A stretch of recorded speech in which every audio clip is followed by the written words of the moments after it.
kids. And we talk about being, as adults, struggling with them. But can you imagine what it's like being a middle schooler nowadays? That's tough. Because you're trying to figure everybody and everything out. And when they start sixth grade, listen, they have 364 weeks left with you before they leave. 364 to instill everything they need to know to be a successful adult. No problem, right? I'm having trouble remember when that happened last week or the week before. How did we get to August? Anybody confused? So they've got a very limited amount of time left. And what a great time or phase that we can lean into and affirm their worth at that time. Because you don't know what you're worth when you're in middle school, because something happens between that time of elementary school when we used to all be good playing together and throwing the ball in the room. Somehow, for some reason, we start lining people up in the importance of social scale. It's like we start to put people in order. Okay, this kid's taller, so he's obviously more important than me. This one's smarter at this. This one has more money. Their dad drives this car. They live in this subdivision. They wear these clothes. They made the band and I didn't, or whatever. And kids start fighting just to move up the scale a little bit, just for the thought of being important. That's tough. And if we don't leverage this phase as a family and as a church, they'll miss it. And they end up, like some of us, wondering today what our worth is or if we have any at all. But when we leverage the phase, that's not an issue. Now, by the time a kiddo starts high school, how many high schoolers are here, by the way? I love high schoolers. I only own a couple, but I have like a dozen at my house all the time. I'm not sure which ones are supposed to stay or not anymore. After we got to this church, it's like, wow, open season at the Graham's house, which is fine. We've loaded the refrigerator with snacks. You would not believe how much they have to eat. And at this phase of their life, I think they're incredible. And here's why. They have 208 weeks left before they leave your house. 206 for this year, right? Because we're 2 weeks in. But they're at this point now where they're self-sufficient, and it is our job to mobilize them to serve. It's our job to mobilize them to serve because they can.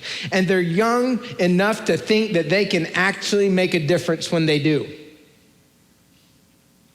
So they do. Revolution always happens with the young for a reason, right?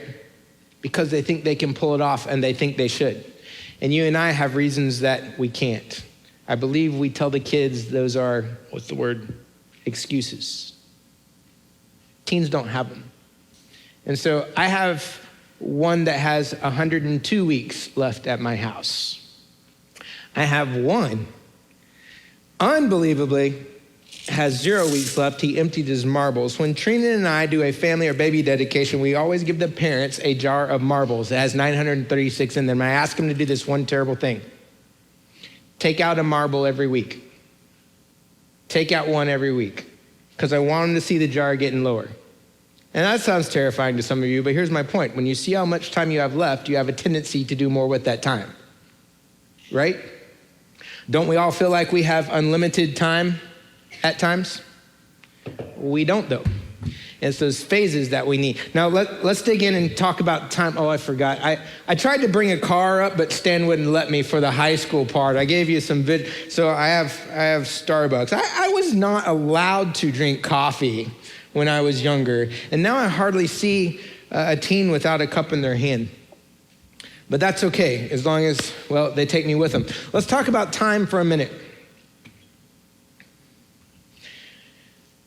Everything I'm about to tell you about only happens over time. There are no quick answers for raising kids nowadays. There are no quick answers for raising kids. So everything we're going to discuss happens over time. And this whole idea isn't new. It launched a long time ago when somebody's time was running out and they had a limited time ahead of them to make some things happen so an entire nation and consequently the history of the world would change. Moses was leading the tribe of Israel through the desert for, remember? 40 years. Man, I miss the kids. They talk back. You guys send emails when you don't like the sermon. I get coloring pages. Everybody say 40. I'm going to have to preload the answers. 40. So the Israelites are wandering around for how many years? 40. They're wandering around. 40 years. Can you imagine? How many of you are younger than 40 years old? Can you imagine? Their entire lifetime was spent traveling. They're wandering around the desert. They're picking up their homes, packing up and moving all the time. That's all they had known. But there were some other things that they'd also already known all the time. And that is that God exists. Because if a kid back then, during this time that Israel, God's people were wandering around, if they had confusion or questions about their faith, all they had to do was look. If a teen was wondering, hey, how do you know God exists? All an adult had to do, and it would have been their parent, grandparent, aunt, uncle, neighbor, friend, anybody in their clan, because there was mutual kid raising back then. It was God's plan. We'll get to that in a minute. All they had to do was take them outside and say, look, you see that giant cloud that we've been following around since you've been born? That is God. And as long as we keep following that, regardless of where it goes, and even in the hard times, we will be successful. We will not be defeated. Oh. A kid had a nightmare at night, and they're worried and they're scared. All a parent had to do was take them outside that tent and said, see that giant ball of fire in the sky? Couple things. Number one, that's not natural. That's weird, kid. I know you've seen it your entire life, but that is still God. And he's there at nighttime too, so that we'll know it doesn't matter how dark it gets. It doesn't matter whether you think you can still see what your version of me is. I'm still here, and we're going to be okay. Just keep following that. In the mornings, in the afternoons, in the evenings, they always had food to eat because it went flying by and dropped right at their feet. Bread was there in front of their feet. It's something called manna. It was a heavenly thing. I can't prove this, but I'm fairly sure it was Krispy Kreme donuts. But it was right there every day, the mornings, the evenings. They couldn't not see God. So they're going to a time where that's going to end. Their time wandering the desert has finished. They're going to have their own homes, grow their own food, make their own clothes, make their own way. So here's the deal. God was worried that they were going to forget about him because he wouldn't be physically seen every day. So he was trying to come up with a game plan about how on earth the story of his people would keep being told. So he told Moses to get everybody together. Who did he get together? Say everybody. Okay, I need you to understand, he talked to the entire nation of Israel here, and he was setting them up because he was about to leave. God's visibility was about to leave, and they would not see him again for a very long time. And God didn't want his story to go away. So he commands the people to tell the story of God over and over and over. And this section of scripture I'm about to read is actually referred to by my Jewish friends as the Shema. Everybody say Shema. This is read in every household every single day. It's actually memorized. Now, this is also one of the very first, probably the very first scripture that Jesus Christ himself would have memorized growing up in his house. Some of you, if you've been going to church for a long time, you've heard this in the New Testament when Jesus was discussing conversations with other people. You just didn't know where it came from. Jesus was quoting the first scripture he memorized. And he had other people say the same thing back. And Jesus would say, you're right. Do you know why that other person knew the answer? It is because this is the first scripture they memorized growing up. Because this is the most important thing that God could share with his families, and it's about sharing him. And Moses said this, "Hear, O Israel, the Lord our God, the Lord is one." He's talking to everybody here, very critical, especially if you don't have kids at your house. Listen to this, for everybody. Love the Lord your God with all of your heart, all your soul, and all of your strength. These commands that I give you today are to be on your hearts. Impress them on your children. Now, mind you, how many people in this group, the entire nation, do you think did not have little people running around their house? It's okay to say lots. Still your children. Still your children. We give Mary and Joseph a bad rap for losing Jesus for a couple days. Remember that time? He was 12. They left him at the temple. We're like, man, I've done a lot of bad things as a parent, but I never lost the Savior of the world, right? And we come down on them. But culturally speaking, it was completely fine for them to assume that their kid was with someone else from their tribe, with a family member, with a neighbor, with somebody from what we would call our church, and know that they were going to be okay. Jesus was by himself for 3 days. Do we ever stop and think about who took care of him during that time? He's a 12-year-old. We know he ate a lot. He slept somewhere. They ended up finding him at the temple, which is awesome, asking great questions. You know what that means? He was actually teaching them great lessons. Jesus taught him questions a lot. But he was safe because every one of those people back at the temple knew that he was their kid because he was one of their kids. Make sense? This law, this command is for not just the family that you're taking home for lunch, but our family. That's why we go to church here. Your kid is my kid. I love my small group leaders over in kids in the preschool area because we use that phrase, my kids. My few, my 10, my 12, those are mine, and they are. If you don't know your kid's small group leader, by the way, you got some coffee and gift cards to get this year. They are phenomenal people, and they're actually following this, they know this, and they're following this to partner with you in your home to raise your kids spiritually. That's huge, and what they're doing is following this command from God. These commands I give you are to be on your hearts. Impress them on your children. There's 4 times that God wanted the story of God and what he had done for his people talked about at home.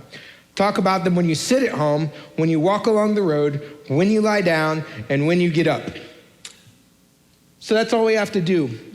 We have to tell the story of God just 4 times a day. The morning time, when you're going where you're going, whenever you get to where you're going, and in the evening time. Share the story of God. And they shared those stories at each phase as the kids grew up with them, not around them, with them. If an adult was going somewhere, they'd take a kid. Why? Because the kids learned that way. They experienced God through the stories, and they experienced God through the experiences of the adults. That being said, we need to leverage the time that we do have with the kids. And there are 6 things that every kid needs over time. And this is true in any culture across the world. I get to go to Kenya a few times regularly, and I teach this is applicable there. These are God's kids. This is a people group. And can you imagine if we actually stuck tight together and raised all the kids that show up through these doorsteps together? What kind of influence these kids would have by the time they graduate? That's a side note. 6 things every kid needs over time. The first one is this, it's love. And this is the most important thing. Kids need love over time, not just a one-time shot, not here, there. This is an everyday event. And not just from their family unit, but from other people. When a kid gets love over time, they have an understanding of their worth. Love over time gives a child worth. It's value. The love over time lets a kid know that they can't mess up too bad. That's another thing I tell the kids every Sunday morning. It said, hey, it doesn't matter what you did last week or what you're going to do this week. You can't out-wrong God. If he had a refrigerator, your picture would be all over it. He loves you that much. This is where they understand not only grace, not only where they understand forgiveness, but when a kid gets love over time, this is actually where they begin their concept of God. So later when they're saying things like God is love, God loves me, the only thing that they have to relate that to is their memories and their experiences. Otherwise, it doesn't mean anything. We are a product of our memories. The more a child is loved, the more they're going to understand how much they're loved by God. And that's going to be the difference maker in their lives. Another thing that kids need over time, this one's critical. This one's hard for males, but it's words. Everybody say words. Yeah, words over time are a pretty big deal. Kids need words over time because words give a child direction. Words give a child direction in life. Not just directions like, hey, go clean your room. Kids don't like those words. Those are not impacting. They give people direction because a child becomes what a child believes about themselves. A child believes about themselves what a child's been told about themselves. So our words give them directions for how they're gonna live their life. For instance, you tell a little girl as she's growing up every day, you are the best artist in the entire world. That is the most amazing picture of that I've ever seen in my entire life. And don't ever, by the way, ask a little girl, what is that? You say, tell me about it. Tell me about this. Cat. That's fantastic. But she hears that every day. What's the kid gonna think by the time they get to middle school? They're talented, that they're the best artists ever, that God has gifted them in the market of Crayola. See, it also works the negative way. How many of you were scarred, this is my test, how many of you were scarred by something somebody said sometime in your life? How many of you are actually, you can figure it out if you think about it, you're on a different life course now because of a conversation that was negative that somebody had with you? How many of you? How many of you that happened when you were very young? Oh, turns out we lie to children. Sticks and stones will, but words will never hurt us. What a lie. And we just proved it. Well, you can't even see words. You can't feel them. You can't taste them. They're just a noise, right? No. Words give direction to somebody's life. Not just from the adults that own the kids, but from other people. In fact, a third person that is not related to a kid has massive influence in this area more than anything else with the words, with their words. I mean, just one positive comment by you to one of the kids or teens here at this church, they're not gonna forget it. They're gonna remember it, and they're gonna tie that back to God because this is our family, right? We may overuse the phrase, I love you at home. Our kids say it, I'm not exaggerating, all the time. It's gonna happen at least 100. We end every conversation, and my girls cannot end a conversation on the phone. I love you back. Okay, I love you too, all right. It's just on and on and on because we started telling our kids that from the day we brought them home from the hospital because we realized the value of those words and we want them to know that. Another thing that kids have to have over time is fun. This is a struggle for some people. How many of you are fun? You're the fun one at your house. Raise your hand. I never have trouble with this question. Like, that's me, because they're fun people, right? And you'd be throwing confetti if you could. How many of you are not fun? I can already tell you've got your arms crossed while you're sitting there. You're not fun. What's wrong with you? See, here's the thing. Kids get significance from fun. They connect that way. Kids get connection from fun time. And the truth is, if you're not having fun with a kid, they don't know if you like them or not. That's how they decide who in the room's a player. They're gonna decide who's on their team and who's very much against them. Any room they walk into is who's fun. And this is a global thing. Every culture in the world has two things in common. One is rhythm and music, and the second is we have fun. This is true in the animal kingdom, right? Wild animals on safari right now are playing with each other. Elephants are hilarious. Watch a biography. But the fun factor is also something that's instilled by God. Do you realize Jesus was probably fun? Blows people's minds. If you grew up in the church that I grew up in, Jesus was not fun. He gave directions. If you don't follow him, you get a little black spot in your heart. You know what's gonna happen? It's gonna grow. I'm sorry, that was my church. Of course, Jesus was also white, had soft hands and beautiful Pantene hair. I was blown away when I found out he was Jewish, worked outside, probably had ridiculously tanned hard leather skin, and didn't have a home. Wait, what? But also, this was a game changer. I figured out how many parties he got invited to. You don't invite people to parties if they're not fun, right? And when Jesus had the choice between hanging out with adults and all their baggage or hanging out with kids who just want to play, who did he hang out with? If you're not having fun with a kid, they don't know if you like them or not. So have some fun. Some of you need to go to counseling about this one.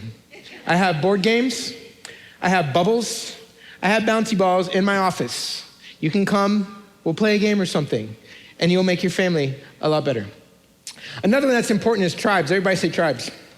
Every kid needs a place to belong, and tribes give a child a sense of belonging. Everybody needs a place to belong, because when they don't have a place to belong, they go nowhere. I'm so tired of hearing the stat that 50% of kids leave the church as soon as they leave for their senior year, or 60 or 70 or 90%. Last week, it was 130% of every kid who leaves high school walks away from the church. That's the last one I heard. That's the church's fault. That is our fault because we're not giving them a place to belong right here, right now. Church, teens, listen to me. Kids, listen to me. This is not something you attend. This is something you are just as much as anybody sitting here, including our lead pastor. This is your church. This is your family. That is your group. Live it out. You sign up to serve. You start greeting people that walk through the door that you don't know. You serve God. This is your tribe. You do belong here. And I desperately need kids to understand, and you need your kids to understand, that they belong in God's family, even if they move to Ohio or California or Japan for college or the workforce. They still have a place in God's family. So just find the building to go play that out in. That's where you belong. And too many of us don't feel like we do belong. Another thing that kids need over time is work. And all the parents said, yeah. Work over time gives a child significance. And I'm not just talking about drawing a paycheck. I mean doing anything that made a difference to someone, somewhere, sometime. Maybe it's helping with a dish at home or cleaning up your own stuff that's in the living room. I won't name names.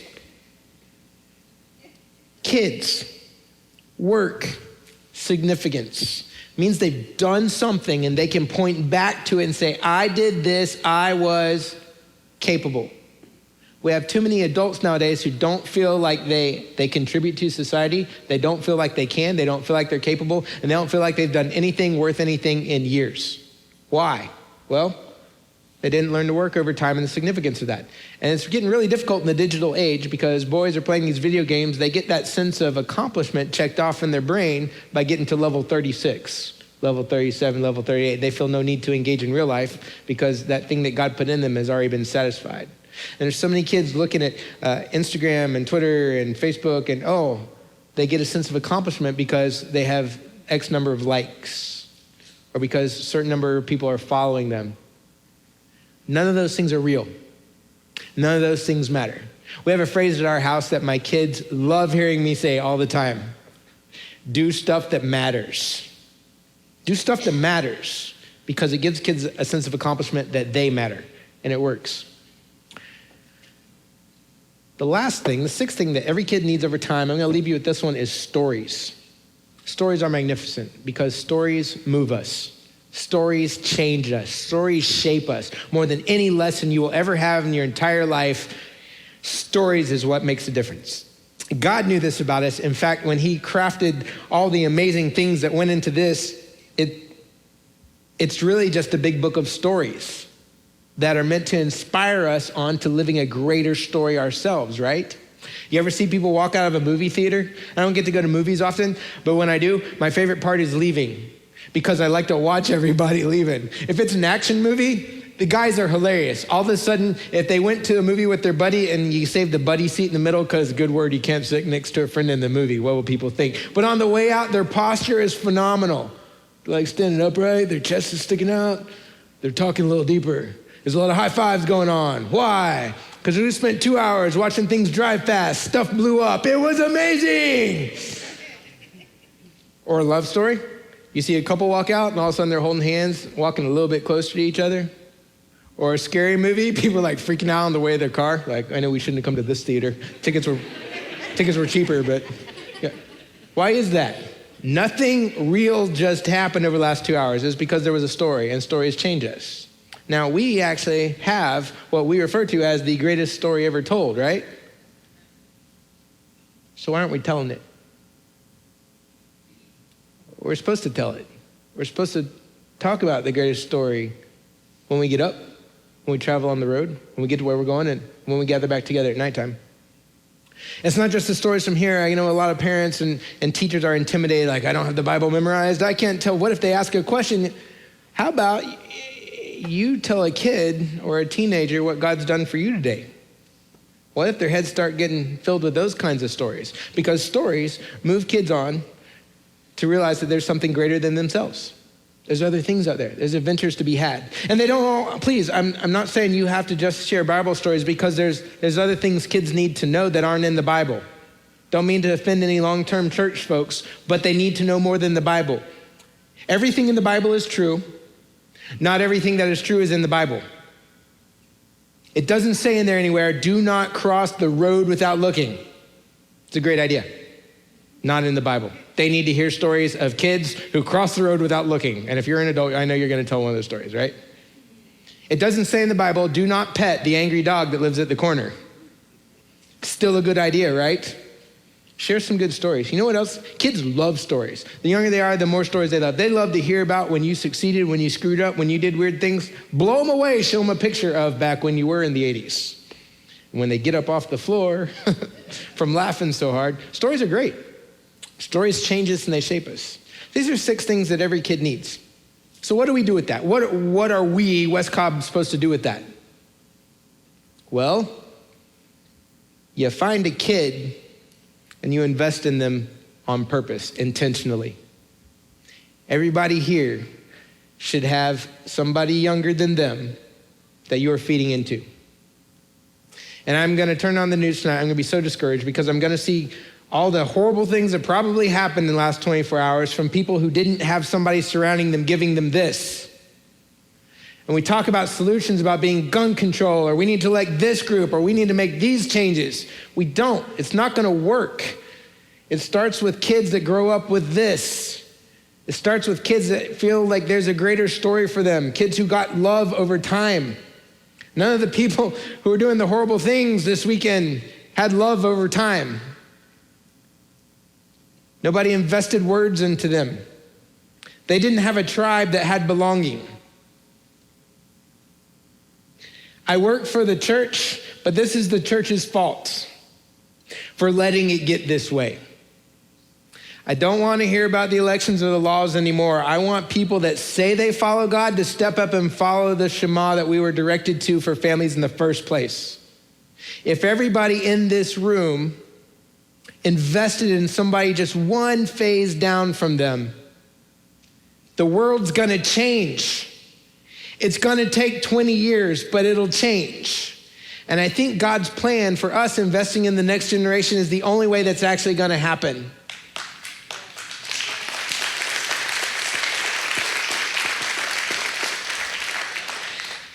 And the crazy thing, you know who gets everything I just said? One group, it's the kids. I've got more teenagers, high schoolers, middle schoolers serving in the kids and preschool areas today than I do adults. They get it. They didn't drive here today, but they prep lessons to go share with a 3-year-old, with a 4-year-old. They're running media. Some of them are a welcome team. A young guy was here yesterday when I was up here trying to set up this stage with my wife, and very late at night, he's in here working his tail off. Why? Because you were gonna show up today. And why? Because you needed a place to be, because you needed to hear your story. We adults have forgotten our place in the story. Remind yourself.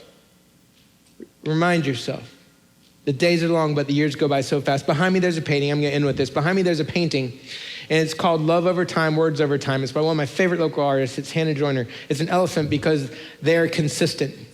And we need to be more consistent with our love for every single young person that we encounter today. One spoken word of positivity from you can change their game, maybe their day. You don't know what they're dealing with.